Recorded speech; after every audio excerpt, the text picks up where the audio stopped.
السلام عليكم أصدقائي. المراركة حاطين منورة قفطان القاضي هاد الأيام، حابين ينسبوه لنفوسهم كما عادتهم، لأنهم يعرفوا أن قفطان القاضي هو أصل القفطان، وهو دليل آخر يثبت أنه القفطان جزائري.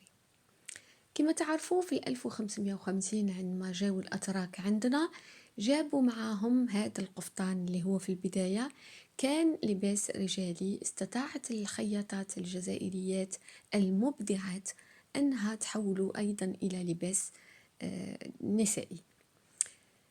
في البداية كان هذا القفطان يتلبس من طرف القضاة الدارسين في الباب العالي، يعني les étudiants يستلمونه مع الوظيفة السامية، يعني كي يتخرجوا يعطوهم هذا اللباس، ومنها استوحى اسمه قفطان القاضي.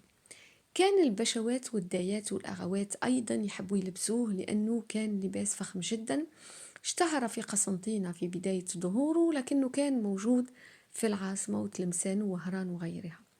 اللون الغامق مثل الأسود كان يستعمل للرجال، والألوان الأخرى مثل البوردو والأزرق كانوا يستعملوهم للنساء.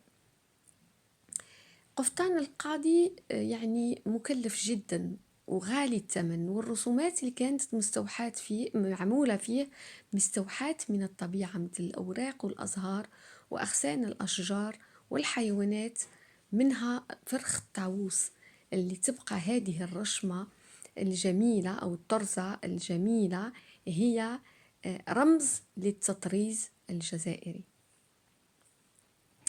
حين تحول قفطان القاضي إلى زي نسوي راقي، صارت النساء الجزائريات تلبس معاه حلي، ومنها المقايس والمسايس والمجوهرات الأخرى مثل الجوهر وكرفش بولحية والمسكية وغيرها.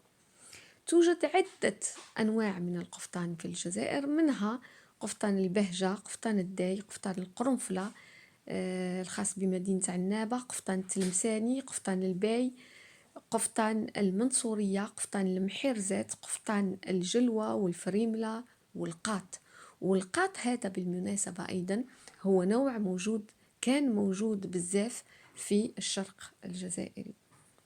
المصادر التاريخية تدل على أن القفطان راح للمغرب بعد 1932 عندما بداوا التلمسانيين والغرب الجزائري عامة يهاجروا إلى المروك هروبا من الاستعمار.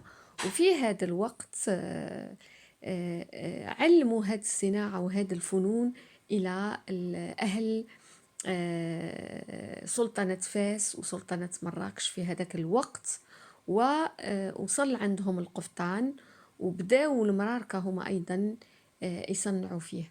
لكن يبقى الزي الجزائري، القفطان الجزائري الأصيل لا مثيل له.